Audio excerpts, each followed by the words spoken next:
A high forehead topped by disheveled black hair, a sickly pallor, and a look of deep intelligence and deeper exhaustion in his dark, sunken eyes. Edgar Allan Poe's image is not just instantly recognizable, it's perfectly suited to his reputation, from the prisoner strapped under a descending pendulum blade to a raven who refuses to leave the narrator's chamber. Poe's macabre and innovative stories of Gothic horror have left a timeless mark on literature. But just what is it that makes Edgar Allan Poe one of the greatest American authors? After all, horror was a popular genre of the period with many practitioners. Yet Poe stood out thanks to his careful attention to form and style. As a literary critic, he identified two cardinal rules for the short story form. It must be short enough to read in one sitting, and every word must contribute to its purpose.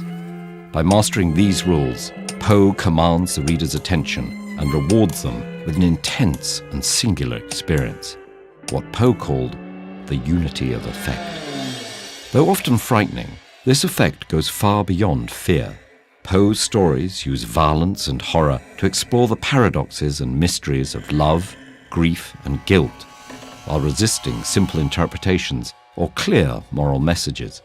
And while they often hint at supernatural elements, the true darkness they explore is the human mind and its propensity for self-destruction.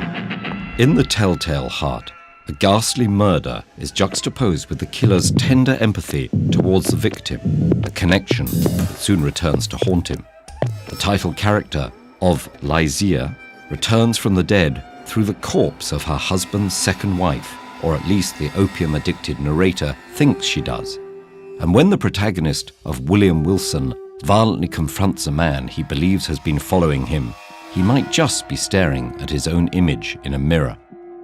Through his pioneering use of unreliable narrators, Poe turns readers into active participants who must decide when a storyteller might be misinterpreting or even lying about the events they're relating. Although he's best known for his short horror stories, Poe was actually one of the most versatile and experimental writers of the 19th century. He invented the detective story as we know it, with The Murders in the Rue Morgue, followed by The Mystery of Marie Roget and The Purloined Letter. All three feature the original armchair detective C. Auguste Dupin, who uses his genius and unusual powers of observation and deduction to solve crimes that baffle the police. Poe also wrote satires of social and literary trends and hoaxes that in some cases anticipated science fiction. Those included an account of a balloon voyage to the moon and a report of a dying patient put into a hypnotic trance so he could speak from the other side. Poe even wrote an adventure novel about a voyage to the South Pole and a treatise on astrophysics, all while he worked as an editor, producing hundreds of pages of book reviews and literary theory. An appreciation of Poe's career wouldn't be complete without his poetry, haunting and hypnotic.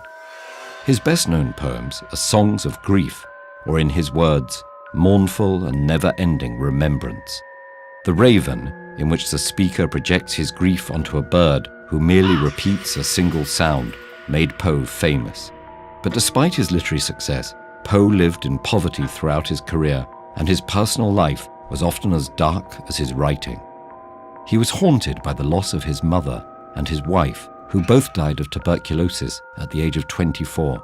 Poe struggled with alcoholism and frequently antagonized other popular writers. Much of his fame came from posthumous and very loose adaptations of his work.